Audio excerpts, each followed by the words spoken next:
This is the video for Lab 2, showing the different functions for the inputs that will end up being used later on in subsequent labs and for the motion of the robot. We have 5 inputs represented by 5 buttons and 5 LEDs corresponding to the actions of those inputs. First input that we want to show is going to be the collision input.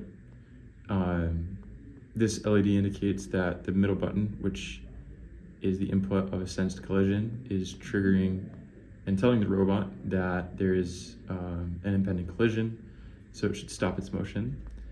The left and right buttons correspond to the left and right wheel movement, and so in order to move straight, you can press both of them, which both will light up indicating forward movement.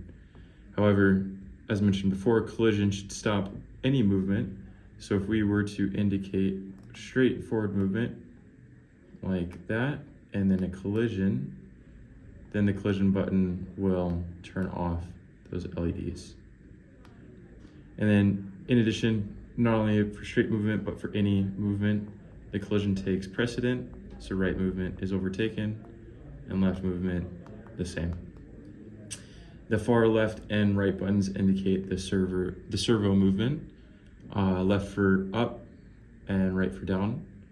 Now, they are mutually exclusive, so you cannot have right and left at the same time. If I'm pressing the right and then press the left, then they both turn off, and vice versa is true. Indicating left, then pressing right, both turn off. However, servo movement can take place. If I indicate down servo movement, I can still drive the car to the right, or I can do straightforward movement and still indicate servo movement. And the same on this side, left, left, left, right, and then, or up and straight. And then same as before, the collision takes precedent over any motion. So the collision will turn off left and right motors for the wheels, but will not affect the servos.